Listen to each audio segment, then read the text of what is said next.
பிதா குமாரின் பரிசுத்த ஆவியாரின் இனிய திருப்பெயராலே ஆமேன். நாம் ஜெபிப்போம். எல்லா நன்மைகளுக்கும் எல்லா ஆசீர்வாதங்களுக்கும் மூற்றும் காரணமாயிருக்கிறவரே, உமது திருமைந்தனை இந்த உலகத்திற்கு அனுப்பி இலவசமாக எங்களை மீட்டு கொண்டதற்காக உம்மை போற்றுகிறோம். ஏதோ குமாரனை மட்டுமல்ல, உங்களை திக்கற்றலாக விடேன் என்று சொல்லி தூய ஆவியானவரை எங்களுக்கு அனுப்பி நீர் கொடுத்திருக்கிற எல்லா ஆசீர்வாதங்களுக்காக உம்மை போற்றுகிறோம். கர்த்தரே ஆவியானவர், கர்த்தருடைய ஆவி எங்கேயோ அங்கே விடுதலை உண்டு. நீர் என்றைக்கு எங்களுடைய நாசிலே சுவாசத்தை ஊதினீரோ அப்பொழுதே உம்மை நாங்கள் பெற்றுக்கொண்டோம். தூய ஆவியானவரை நாங்கள் பெற்றுக்கொண்டோம். அவர் இருக்கிற இடத்தில் விடுதலை உண்டு, ரட்சிப்பு உண்டு, மீட்பு உண்டு. ஏதோ மனுக்குலத்திற்கு மட்டும் ரட்சிப்பு அல்ல, நீர் படைத்த எல்லா படைப்புகளும் ரட்சிப்புக்காக ஏங்கி தவிக்கிறது என்று சொல்லி பரிசுத்த பவுலுடையார் ரோமாபுரிக்கு எழுதிய 8ஆம் நிருபத்தில் அவர் சொல்லுகிறார். நன்றி ஆண்டவரே, உம்மை துதிக்கிறோம். இந்த வழிபாட்டை நீர் ஆசுவதையும் எங்களுடைய ரட்சிப்பையும் இயற்கைக்கு நீர் கொடுத்த அந்த ரட்சிப்பையும் சேர்ந்து நாங்கள் புரிந்து கொள்ளுகிற மக்களாக அழைத்திருக்கிறேன். நன்றி ஆண்டவரே.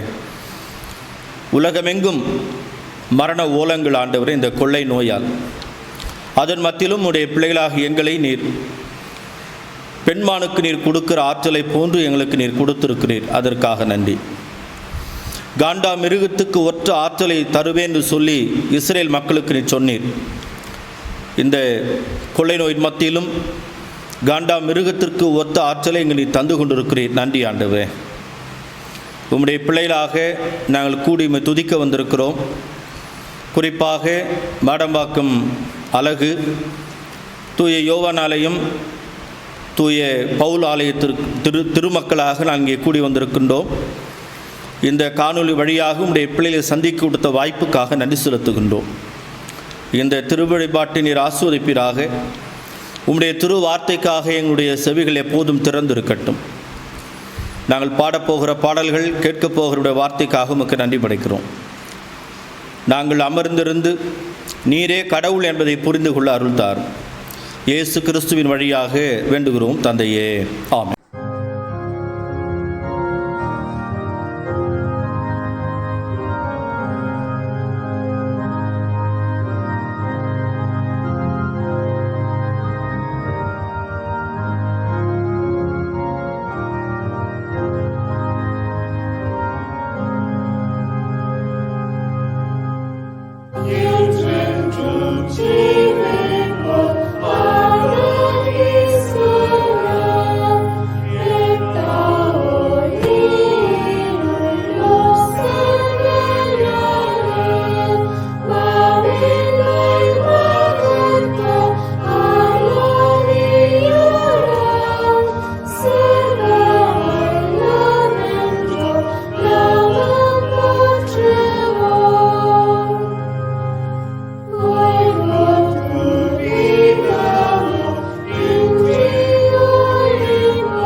நாம் கடவுளை தொழுவோம்.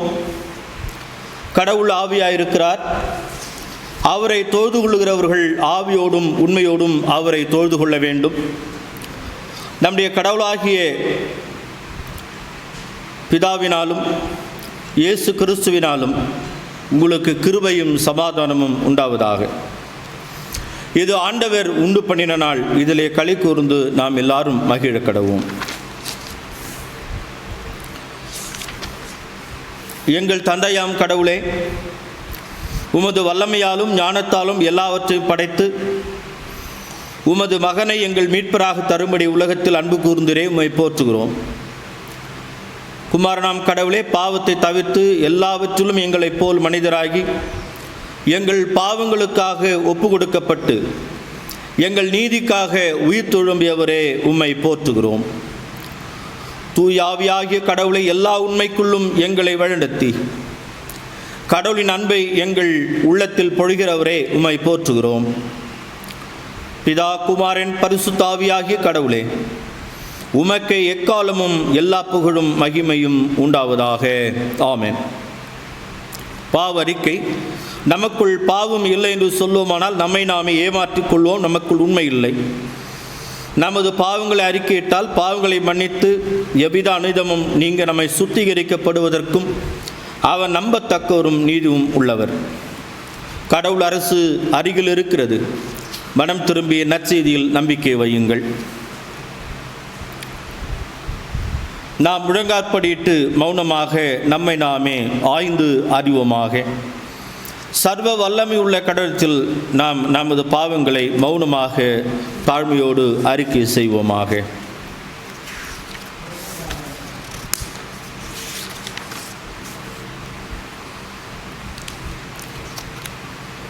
சர்வ வல்ல மிகுந்த இரக்கமுள்ள ஆண்டவர் பாவ மன்னிப்பையும் பாவ நிவிர்த்தியங்களுக்கு கட்டளையிட்டு வாழ்வை சீர்படுத்துவதற்கான காலத்தையும் தமது தூய ஆவியாரின் கிருபையும் தேற்றிலும் தந்துள்வாராக. ஆமேன். ஆண்டவர் உங்களோடு இருப்பாராக. திருமறை பாடம் நாம் வாசிக்க கேட்போம்.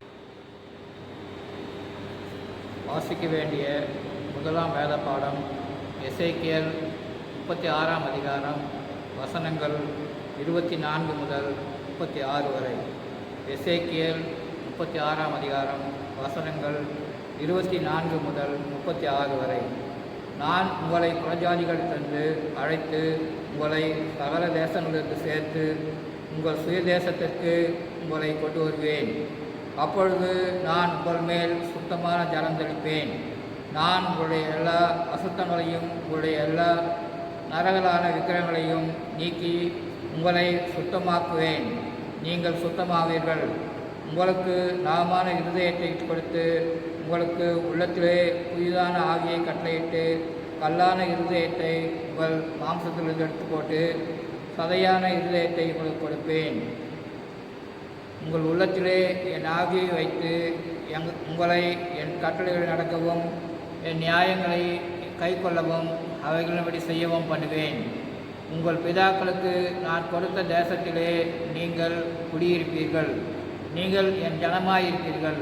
நான் உங்கள் தேவனாயிருந்து உங்கள் அசுத்தங்களெல்லாம் நீக்கி உங்களை ரட்சித்து உங்கள் மேல் பஞ்சத்தை கட்டளையிடாமல் கோதுமை வரவழைத்து அதை பெருக பண்ணுவேன். நீங்கள் இனிமேல் ஜாதிகளுக்குள்ளே பஞ்சத்துண்டாகும்படி நிந்தையை அடையாதபடிக்கு விருட்சத்தின் கனிகளையும் வயலின் பலன்களையும் பெருக பண்ணுவேன். அப்பொழுது நீங்கள் உங்கள் பொல்லாத மார்க்கங்களையும் உங்கள் தகாத கிரியைகளையும் நினைத்து உங்கள் அக்கிரங்கள் நிமித்தம் உங்கள் அருவருப்புகள் நிமித்தம் உங்களையே ஆலோசிப்பீர்கள். நான் இப்படி செய்வது உங்கள் நிமித்தமாக அல்லவென்று கர்த்தராகிய ஆண்டவர் சொல்லுகிறார். இது உங்களுக்கு அறியப்பட்டிருக்கிறது. இஸ்ரவேல் வம்சத்தாரே, உங்கள் நிமித்தம் வெட்கி நாணுங்கள். கர்த்தராகிய ஆண்டவர் சொல்லுகிறது என்னவென்றால், நான் உங்கள் அக்கிரமங்கள் எல்லாம் நீக்கி உங்களை சுத்தமாக்கும் காலத்திலே பட்டணங்களில் குடியேற்றிருப்பேன். அவாந்தரமாக ஸ்தலங்களும் கட்டப்படும். பாழாக்கப்பட்ட தேசம் கடந்து போகிற யாவரையும் பார்வைக்கு பாழாய் கிடக்கிறது பதிலாகி பயிரிடப்படும்.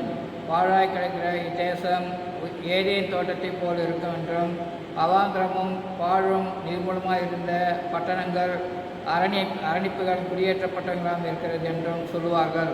கர்த்தராகிய நான் நிர்மூலமானவர்களை கட்டுகிறேன் என்றும் பாழானதை பயிர் நிலமாக்குவேன் என்றும் அப்பொழுது உங்களை சுற்றமுள்ள மீதியான ஜாதிகள் அறிந்து கொள்வார்கள். கர்த்தராகிய நான் இதை சொன்னேன், இதை செய்வேன். வாசிக்க வேண்டிய வேத பாடம் வாசித்து முடித்தாயிற்று. தேவனே உமக்கு மகிமையுண்டாவதாக.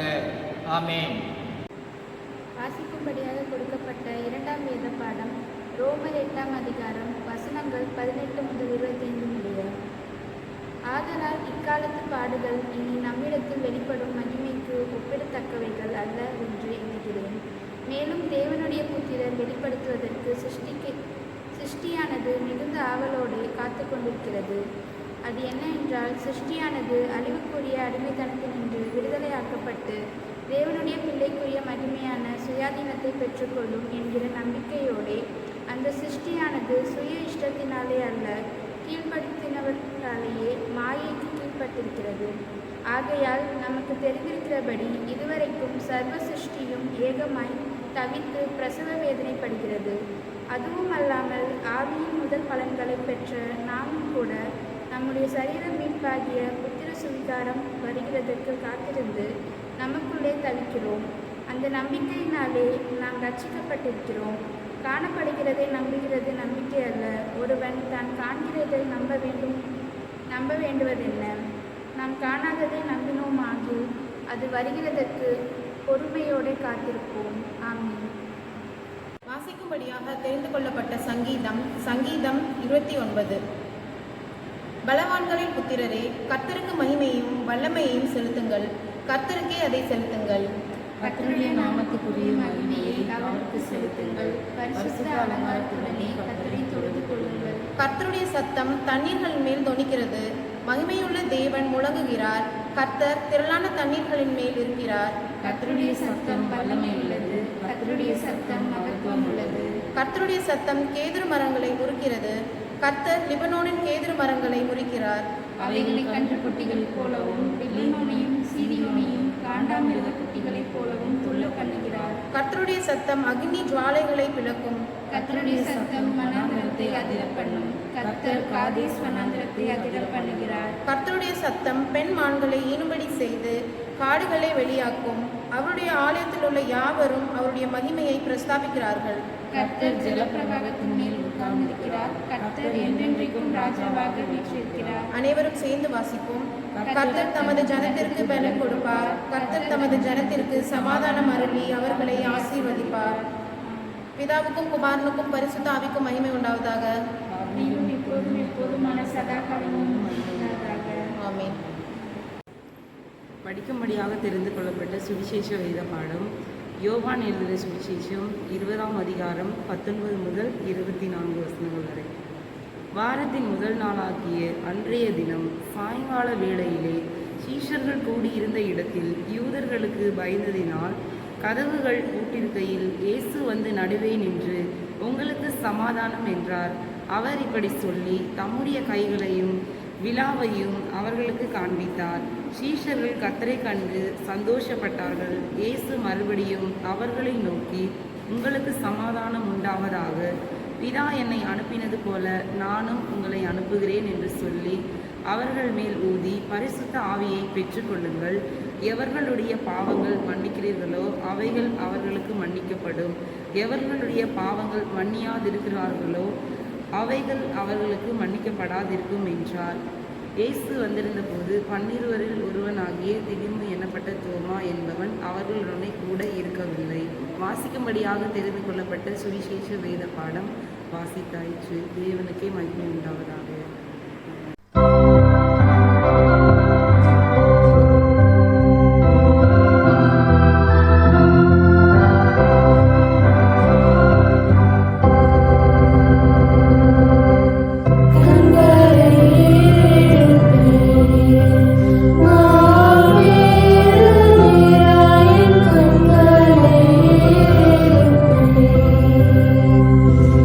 When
நாம் ஜெபிப்போம்.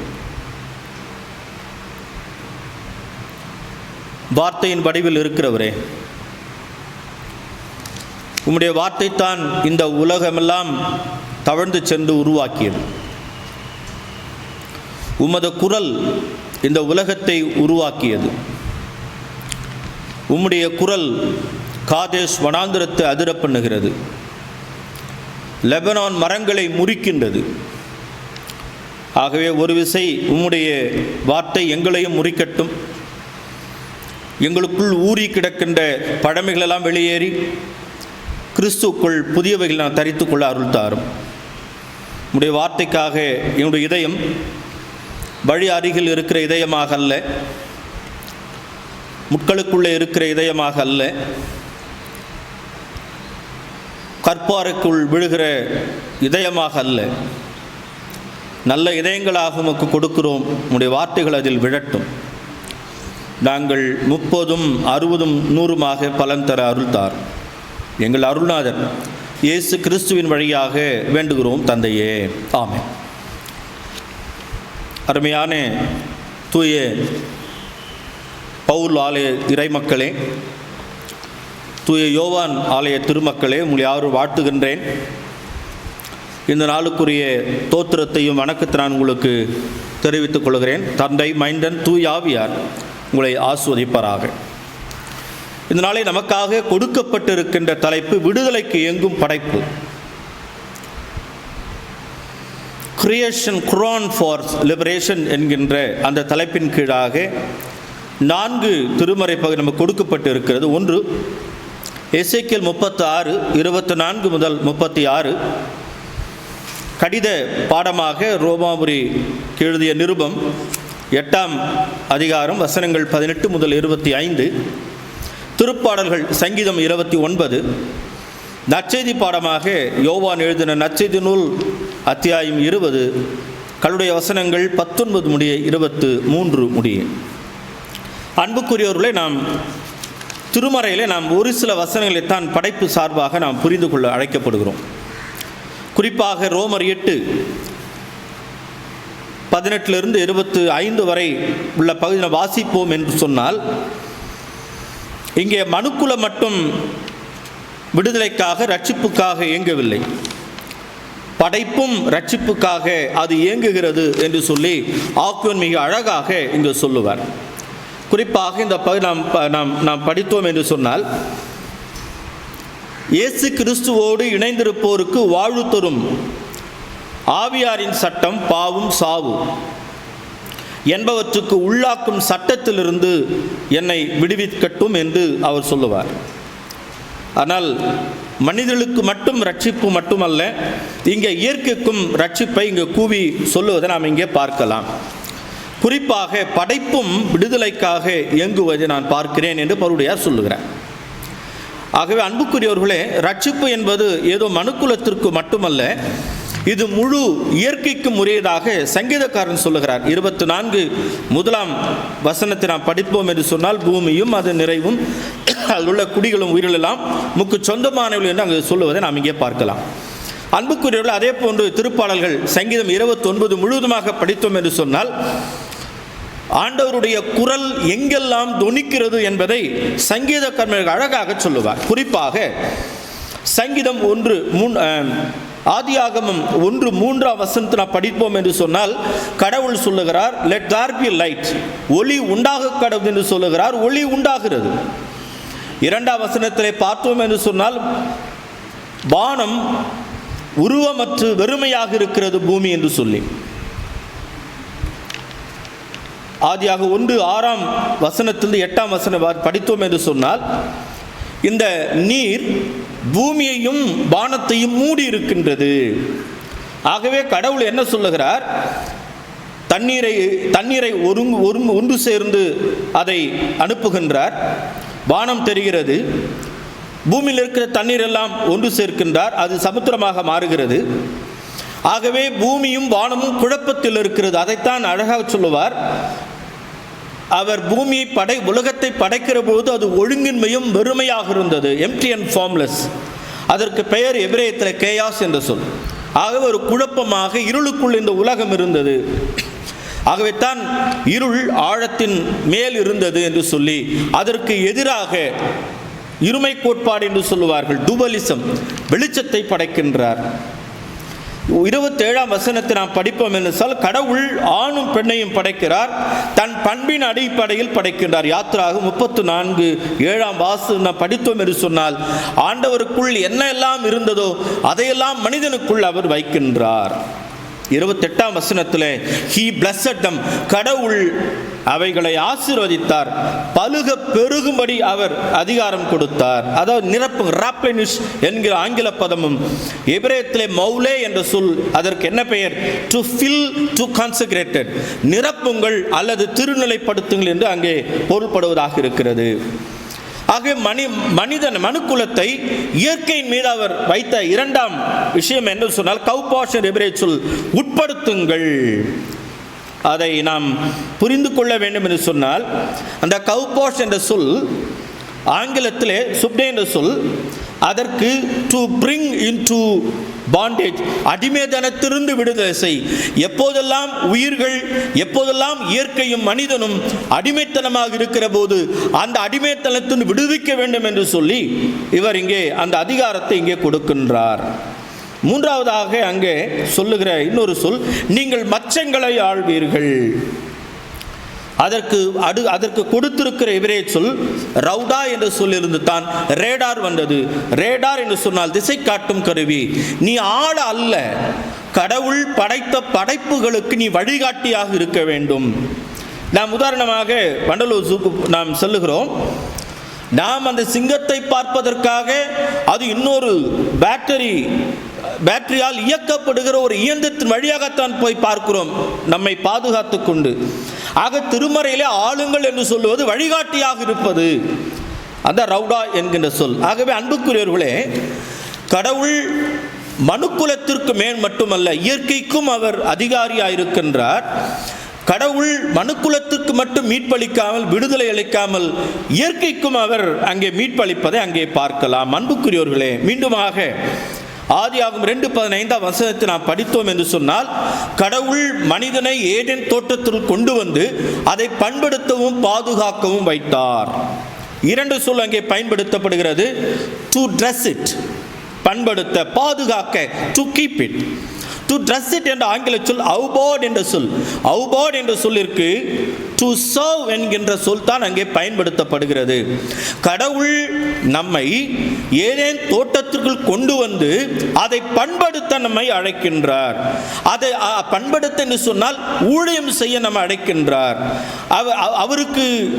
அவர் நம்மிடம் கொடுத்திருக்கிற இன்னொரு உழைப்பை நமக்கு தந்திருக்கின்றார். டு ஒர்க் என்ற சொல், டு லேபர் என்ற சொல். இரண்டாவது அதற்கு பயன்படுத்துகிற அருமையான ஒரு சொல் டூ ஒர்க், நீ பணி செய் என்று சொல்லி. ஆகவே கடவுள் ஏதேன் தோட்டத்திற்கு கொண்டு வந்து அந்த தோட்டத்தை பண்படுத்துகிறவனாக. ஆகவே கடவுள் அங்கே பண்படுத்த என்று என்ற சொல்லிற்கு அவுபாட் என்ற எபிரேய சொல், அந்த அவுபாட் என்ற எபிரேய டு சர்வ், அந்த படைப்புகளுக்கு நீ ஊழியம் செய்யத்தான் கடவுள் அழைத்திருக்கின்றார். இரண்டாவதாக பாதுகாக்க, டு கீப் இட் என்ற சொல், அதற்கு பயன்படுத்துகிற எபிரேய சொல் ஷௌமார். ஷௌமார் என்று சொன்னால் டு வாட்ச். இரண்டாவது ஆங்கில பதம் பிரிசர்வ். அடுத்த பகுதி பர்ஃபெக்ட், அடுத்த பகுதி செலிப்ரேட். என்னவா, கடவுள் பண்படுத்தவும் பாதுகாக்கும் கொடுத்தார் இருக்கிறல்லவா, அந்த பொறுப்புக்கு தமிழில் சொல்ல வேண்டும் என்று சொன்னால் காவலாளியாக இருக்க அழைக்கின்றார். எப்படி கடவுள் இந்த உலகத்தை படைத்து காவலாளியாக, அதை பாதுகாக்கிறவராக, அதை கொண்டாடுவராக இருந்தாரோ அந்த அரியணையில் தான் கடவுள் நம்மையும் உட்கார வைத்து சொல்லுகிறார், பண்படுத்தவும் பாதுகாக்கவும் என்று சொல்லி. அன்புக்குரியோர்களே, ஒருவேளை கடவுள் படைத்த படைப்புகள் விடுதலைக்காக, ரட்சிப்புக்காக இயங்குவது என்கின்ற அந்த தலைப்பை நான் இந்த திருமறையின் ஊடாக சென்று விளக்கியிருக்கின்றேன். இதற்காக நான் எடுத்துக்கொண்டிருக்கின்ற 3 தலைப்பை நான் உங்களோடு கூட சேர்ந்து சொல்ல அழைக்கின்றேன். முதலாவது குறிப்பாக படைப்புக்கு வாழ்வு தரும் கடவுள், அல்லது பாழடைந்து கிடக்கும் நிலத்தை ஏதேன் தோட்டமாக மாற்ற அழைக்கும் கடவுள். நாம் எசேக்கியேல் 36 அதிகாரத்தை நாம் எடுத்துக்கொண்டால் அங்கே பயன்படும் 36ஆம் வசனம் 36 இந்த பாழ்பட்டிருக்கிற நிலம், அதாவது எருசலேமில் இருக்கின்ற இந்த நிலம், நீங்கள் எருசலேமை விட்டு நீங்கள் புற நாடாக இருக்கிற பாபிலோன் தேசத்தில் குடியிருக்கிறீர்கள். அப்படி குடியிருக்கிற போது உங்கள் நிலம் இங்கே எருசலேம் எல்லாம் பாழ்பட்டு இருக்கிறது. அதை மீண்டுமாக நான் ஏதேன் தோட்டமாக மாற்றும் என்று சொல்லியிருக்கிறார் ஆண்டவர். இந்த ஏதேன் தோட்டம் என்று சொல், அதற்கு நாம் பொருள் காண நாம் அழைக்கப்படுகிறோம். ஏடின் கான் என்கின்ற சொல். ஏடின் என்றால் அக்காடிய மொழியிலே ஏதேன் என்பது பொருளும், தோட்டம் என்ற சொல்லிற்கு கான் என்ற சொல்லும் பயன்படுத்தப்படுகிறது. அதுவும் இந்த கான் என்ற சொல், தோட்டம் என்று சொன்னால் நம்ம எல்லாருக்கும் தெரியும், அது பாதுகாக்கப்பட்டிருக்கின்ற ஒரு இடத்திற்கு பெயர் தான் தோட்டம். ஆகவே எங்கே பாதுகாப்பு இருக்கிறோ அங்கே மகிழ்ச்சி இருக்கிறது. ஆகவே கடவுள் நம்மை தோட்டமாக வைத்திருக்கிறார், அங்கே மகிழ்ச்சி இருக்கின்றது. இந்த ஏடின் என்று சொன்னால் பண்படுத்தப்பட்ட. கடவுள் இஸ்ரேல் மக்களை எகிப்து தேசத்திலிருந்து கொண்டு வந்து அங்கு சவுல் முதல் தாவீது வரை அங்கே அவர் கொண்டிருந்த அருமையான ஒரு ஆசீர்வாதம் இவர்கள் அங்கே கொண்டாடினார்கள். பிறகு சாலமோன் ராஜாவுக்கு பிறகு அந்த நாடு உடைப்படுகிறது. பாபிலோன் தேசத்திற்கு போயிருக்கிறார்கள். அங்கே போகப்பட்ட போது எங்கே எருசலேமில் இருக்கின்ற எல்லா நிலங்களும் பாழ்பட்டு இருக்கின்றது. ஆகவே இந்த பாழ்பட்டு இருக்கின்ற எருசலேமை நான் மீண்டுமாக ஏதேன் தோட்டத்தை போல நான் உருவாக்குவேன் என்று சொல்லி ஆண்டவர் அங்கே வாக்குத்தத்தம் கொடுக்கிறார். எசேக்கியேல் இறைவாக்கினர் வழியாக கடவுள் அங்கே வாக்கு கொடுக்கின்றார். உதாரணமாக நாம் படிப்போம் என்று சொன்னால் ஆதியாகமம் 2:24 கடவுள் ஒரு தோட்டத்தை உருவாக்கினார். அந்த தோட்டத்திலே ஆதாம் ஏவாளும் கடவுள் சொன்ன சூழலிலிருந்து அவர்கள் விலகுகிற பொழுது அந்த தோட்டத்திலிருந்து அவர்களை வெளியே துரத்தி அதற்கு காவல் போடுகின்றார். அங்கே பார்த்தோன்னா அங்கே சேராபீன்களும் கேராம்பீன்களும் வைத்து அங்கே பாதுகாப்பு தருகிறார்.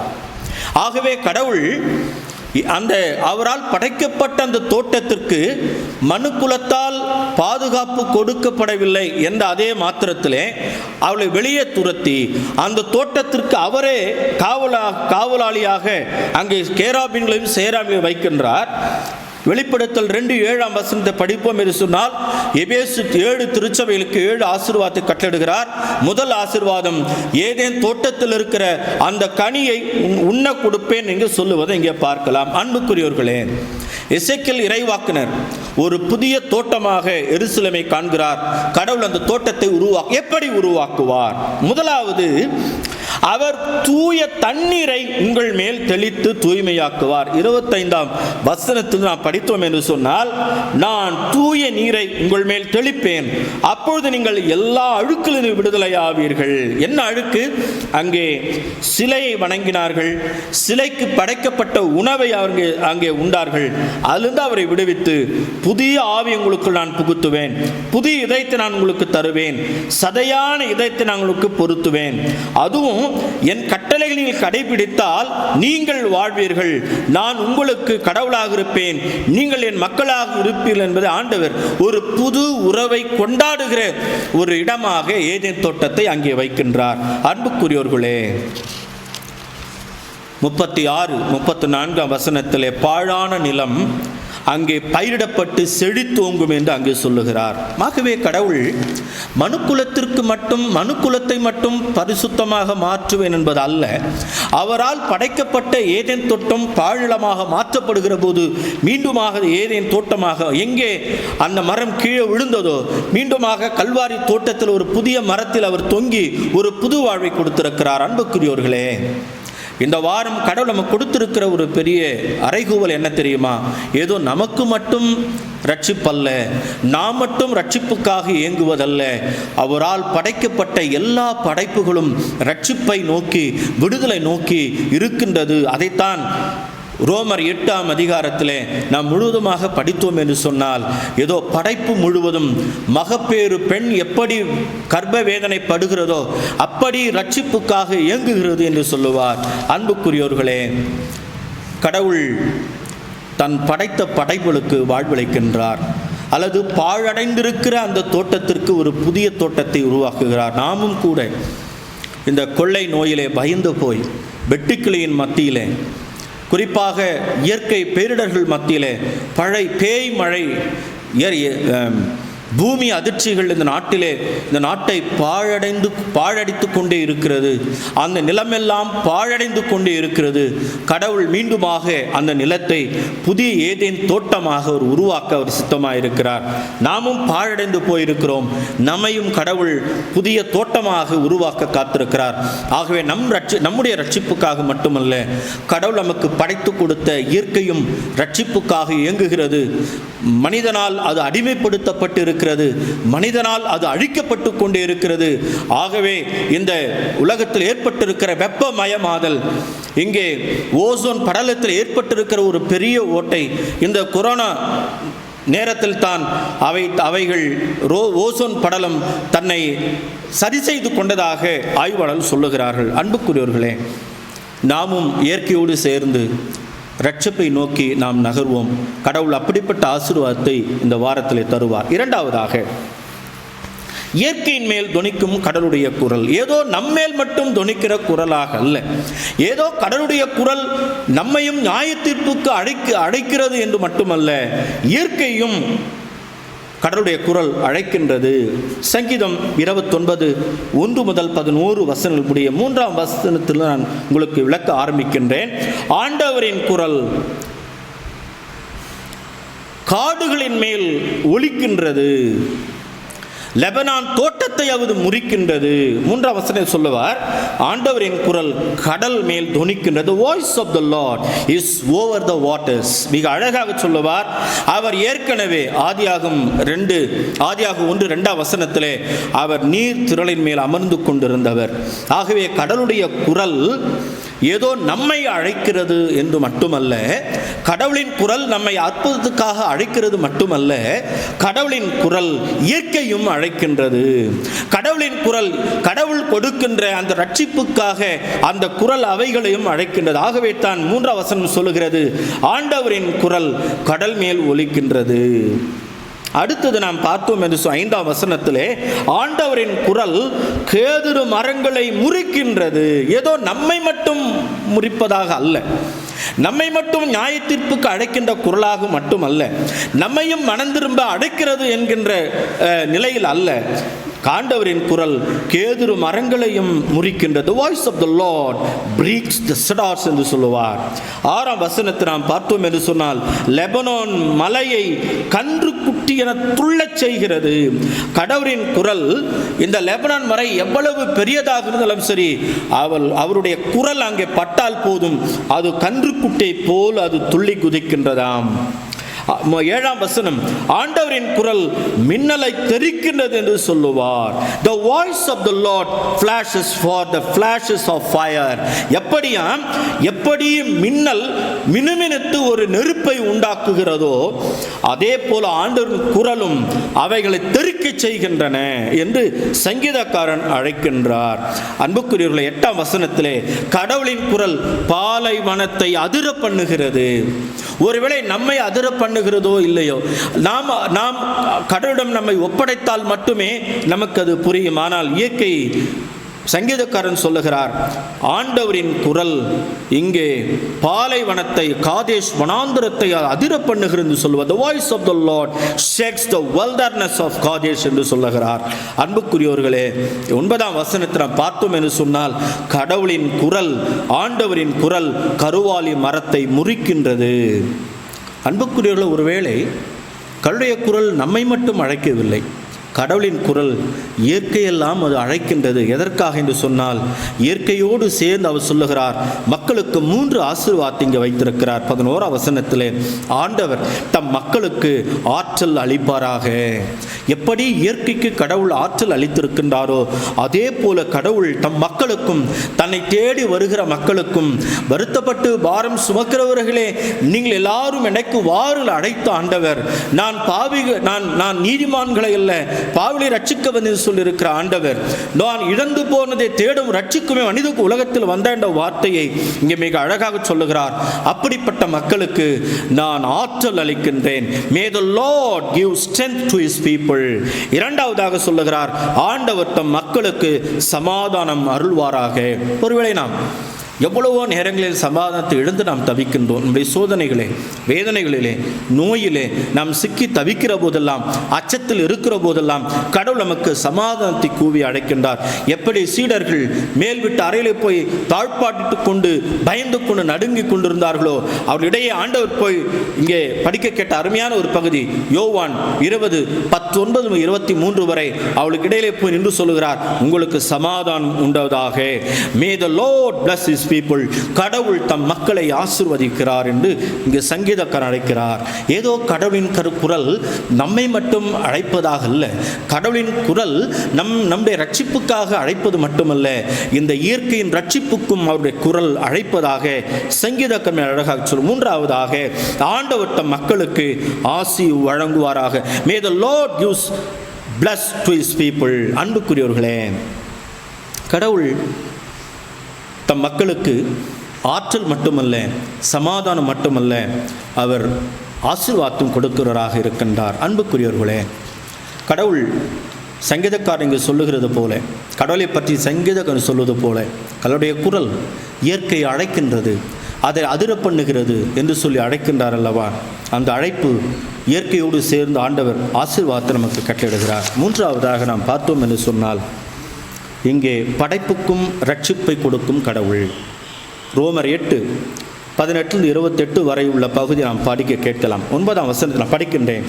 கடவுளின் ஆவி உங்களுக்குள் குடியிருந்தால் நீங்கள் அவருடைய ஆவியில் கலக்கிறீர்கள் அல்லவா? அதாவது நாம் கடவுளுடைய ஆவிக்குள் நாம் இருக்கிற பொழுது மாம்சமான எல்லாம் ஓடி போயுமா? எதற்கு இணையாக நாம் மாறுவோம்? ஆவிக்குரிய இயல்பை நாம் கொண்டிருப்போம். 10ஆம் வசனம் நாம் பார்த்தோம் என்று சொன்னால், யாரெல்லாம் பரிசுத்த ஆவியில் இயங்குகிறார்களோ அவர்களுக்குள் அவர் உயிராக இருக்கின்றார்.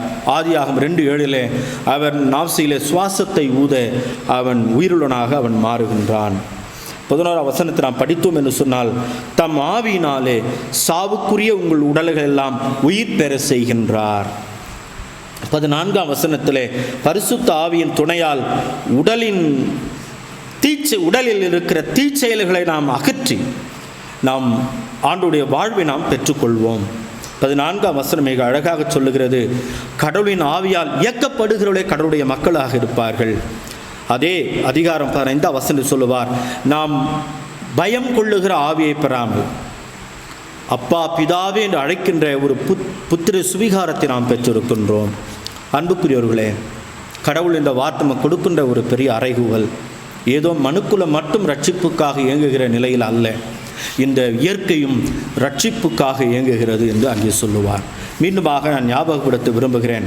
ஆதியாகமம் 2:15 பண்படுத்தவும் பாதுகாவும் கடவுள் நம்மிடம் கொடுத்திருக்கிறார் அல்லவா? அங்கே ஆண்டவர் நமக்கு ஒரு ஆசீர்வாதத்தை கட்டளையிடுகின்றார். இயற்கையோடு சேர்ந்து நாம் இயங்குவதற்காக அவர் நம்மை அழைக்கின்றார். சங்கீதம் 29ஆம் சங்கீதத்தில் நாம் முழுதுமாக படித்தோம் என்று சொன்னால், கடவுளுடைய குரல் இயற்கையை சீர்படுத்துகிறது. அந்த ஆசீர்வாதத்தோடு நம்மையும் கடவுள் இணைக்கின்றார். ஏதோ மனுக்குழு மட்டுமல்ல, இயற்கையும் ரட்சிப்புக்காக இயங்குகிறது. ஆகைத்தான் அழகாக சொல்லுவார் 2 கொரிந்தியர் புத்தகத்திலே 3:17ஆம் வசனத்திலே, கர்த்தருடைய ஆவி எங்கேயோ அங்கே விடுதலை உண்டு. எங்கெல்லாம் பரிசுத்த ஆவியை இயங்குகிறார், எங்கெல்லாம் பரிசுத்த ஆவியார் தங்குகிறார், எங்கெல்லாம் பரிசுத்த ஆவியார் ஆட்கொள்ளுகிறாரோ அங்கெல்லாம் ரட்சிப்பும் விடுதலையும் மீட்பும் தண்ணீராய் பாய்ந்தோடும். கடவுள் அப்படிப்பட்ட ஆசீர்வாதத்தை இந்த வாரத்தில் நமக்கு கட்டளையிடுவராக. முதலாவதாக, பாழடைந்து கிடக்கும் நம்முடைய இதயத்தை அவர் ஏதேன் தோட்டமாக அவர் மாற்ற விரும்புகிறார். இரண்டாவதாக நாம் பார்த்தோம் என்று சொன்னால், இயற்கையின் தொனியிலே கடவுளுடைய குரல் அங்கே நம்மை அழைக்கின்றது. மூன்றாவதாக, ஏதோ இந்த படைப்பு ரட்சிப்புக்காக மட்டுமல்ல, புதிய தோட்டமாக மட்டுமல்ல, இந்த படைப்பு ரட்சிப்புக்காக, மீட்புக்காக, விடுதலைக்காக இயங்குகிறது. ஆகவே கடவுளிடம் நாம் முழுவதுமாக ஒப்படைப்போம். கடவுள் கொடுத்த அந்த நிலையான மகிழ்ச்சியை நாம் பெற்றுக்கொள்வோம். சங்கீதக்காரர் மிக அழகாக சொல்லுகிறார் அல்லவா, கடவுள் தம் மக்களுக்கு ஆற்றல் அளிப்பாராக, கடவுள் தம் மக்களுக்கு சமாதானம் அளிப்பாராக. அந்த நாட்டை ஏதேன் தோட்டமாக மாற்ற அவர் விரும்புகிறார். நம்மை நாம் ஒப்படைப்போமா? அன்புள்ள ஆண்டவரே, நீர் கொடுத்த இந்த திருநாளுக்காக உமக்கு நன்றி செலுத்துகிறோமே ஐயா. உம்முடைய பிள்ளைகளாக எங்களை அழைத்திருக்கின்றீரே. நாங்கள் உம்மை மறந்தாலும் எங்களை மறவாமல் எங்களை பாதுகாக்கின்றீரே. உம்முடைய காயப்பட்ட கரத்தால் எங்களை தொடுகின்றீரே. உம்முடைய தடும்பால் எங்களை தொடுகின்றீரே. நீர் தொடுகிற போதெல்லாம் எங்கள் வாழ்க்கையில் பெரிய அற்புதங்கள் சுவாமி. பாழடைந்து கிடக்கும் எங்களுடைய இயற்கையும் நாங்களும் புதிய தோட்டமாக, ஏதேன் தோட்டமாக நாங்கள் மாறுவோம். ஆண்டவரே, ஏதேன் தோட்டமாக மாறுவதல்ல, இயற்கையின் வழியில் ஆண்டுடைய குரல் இனிப்பது போல, தொனிப்பது போல எங்களுடைய வாழ்க்கையிலும் ஆண்டவருடைய குரல் எப்போதும் தொனிப்பதாக. நாங்கள் மட்டும் ரட்சிப்புக்காக இயங்கவில்லை, இந்த முழு படைப்பும் இயற்கையும் ரட்சிப்புக்காக இயங்குகிறது. ஆண்டவரே, அது மட்டுமல்ல, எங்களை தாழ்த்தி ஒப்பு கொடுக்கிறோம். இந்த பயங்கரமான நாட்கள் ஆண்டவரை ஒருவரை ஒருவர் அருகில் உட்காரக்கூட நாங்கள் பயப்படுகிறோம். ஆண்டவர், இப்படி ஒரு பயங்கரமான நாளில் நாங்கள் இருக்கின்றோம். இந்த நாளிலாவது நாங்கள் மனம் திரும்ப, திருச்சபை மனம் திரும்ப கிருபைத்தார். திருச்சபை வைத்திருக்கின்ற பெருமை, பொறாமை, கௌரவம் என்கின்ற எல்லா நாற்காலிகள் உடைந்து அங்கே தாழ்மை, வெறுமை என்கின்ற அந்த நாற்காலிகள் திருச்சபைகளிலே அமரட்டும். எங்கள் இதயங்கள் கூட ஆண்டவரே தாழ்மையும் வெறுமையும் உண்மையிலே கற்றுக்கொள்ள அருள் தாரும். ஆண்டவர் தாமே எங்களை ஆசீர்வதிப்பீராக. ஒவ்வொரு குடும்பத்தையும் கரல உபவிக்கிறோம். ஆண்டவரே, தூய பவுல் ஆலயத்துடைய ஒவ்வொரு குடும்பத்தாழ்மை கரல உபவிக்கின்றோம். அதேபோல் தூய யோவான் வடம்பாக்கும் இறை மக்களை கூட கரல உபவிக்கின்றோம். ஒருவரையும் தனித்தனியாக பேர் பேராக ஆசீர்வதிக்கின்ற கரத்தால் நீர் ஆசீர்வதிப்பீராக. ஆண்டவரே, எங்கள் அருள்நாதர் இயேசு கிறிஸ்துவின் வழியாக வேண்டுகிறோம் தந்தையே, ஆமென். அருளுரை கேட்ட நாம் எல்லாரும் ஒன்று சேர்ந்து நம்முடைய விசுவாசத்தை அறிக்கை செய்ய அப்போஸ்தல விசுவாச பிரமாணத்தின் வழியாக நம்முடைய விசுவாசத்தை நாம் அறிக்கை செய்வோம். வானத்தையும் பூமியும் படைத்த சர்வ வல்லமுள்ள பிதாவாகிய தேவனை விசுவாசிக்கிறேன். அவருடைய நாதர் இயேசு கிறிஸ்து விசுவாசிக்கிறேன். அவர் பரிசுத்த ஆவினாலே கன்னிமரித்து பிறந்தார். பொந்து பிலாத்துவின் காலத்தில் பாடுபட்டு சிலுவையில் அறையுண்டு மரித்து அடக்கம் பண்ணப்பட்டு பாதாளத்தில் இறங்கினார். 3ஆம் நாள் மரித்துள் எழுந்தினார். பரலோகத்திற்கு ஏறி சர்வ வல்லமை உள்ள பிதாவாகியோட வலபாற்றில் வீற்றிருக்கிறார். அவ்விடத்திலிருந்து உயிரோரையும் மரித்து நியாயத்திற்கு வருவார். பரிசுத்த விசுவாசிக்கிறேன். பொதுவாயிருக்கிற பரிசுவையும் பரிசுவோட ஐக்கியமும் பாவ மன்னிப்பும் சரீர உயிர்த்தெழுதலும் நித்திய விசுவாசிக்கிறேன். ஆமென்.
மறுநாள் காலையிலே ஏசாயா சொன்னது போல என்னை தட்டி எழுப்புகிறார்கள்.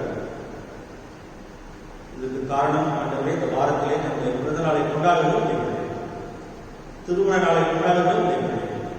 நீர் எதற்காக என் பிள்ளைகளை இந்த உலகத்திற்கு கொண்டு வந்தீரோ உடைய பிள்ளை வழியாக நிறைவேற்ற ராஜ்யம் வருவதாக விசுத்தம் பரலோகத்திலே செய்வது போல பூமியில் செய்யப்படுவதாக கற்றுக் கொடுத்த அந்த ஊழியத்திற்காக குடும்பமாக தனி ஒருவராக படைக்கிறார்கள்.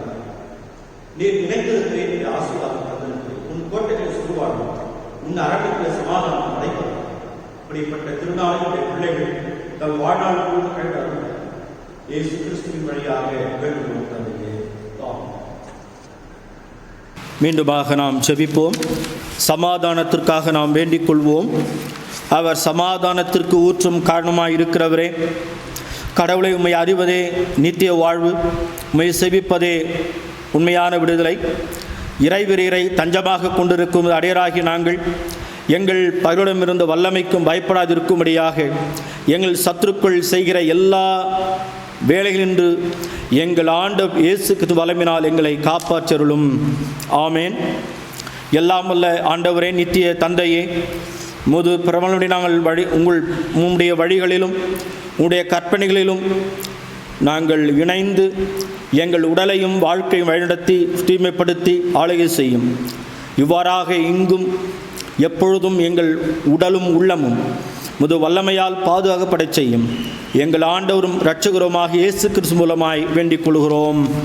ஆமேன். ஆண்டவரே, எங்கள் அந்தகாரம் நீங்க வெளிச்சம் தந்து இந்த இரவில் நேரிடும் சகல மோசங்களுக்கும் இக்கினங்களுக்கும் உமது மிகுந்த இரக்கத்தினால் எங்களை விலக்கி காக்க வேண்டும் என்று உமது குமாரனும் எங்கள் இரட்சகருமாகிய இயேசு கிறிஸ்துவின் நன்மை நிமித்தம் வேண்டிக் கொள்கிறோம். ஆமேன். நாம் இறையாசி நாம் பெற்றுக்கொள்வோம்.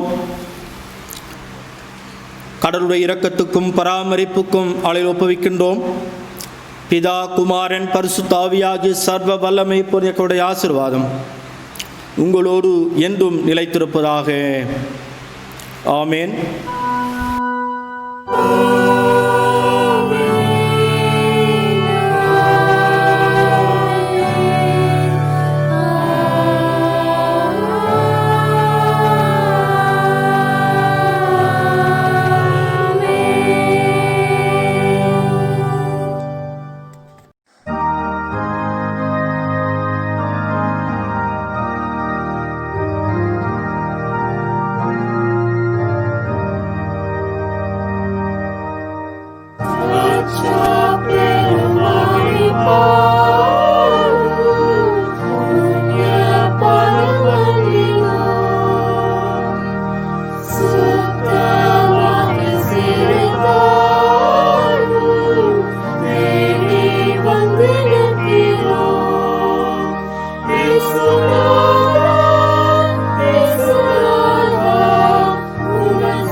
Lord.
ஆண்டவர் உங்களோடு இருப்பாராக, முது வாழ்வோடும் இருப்பாராக.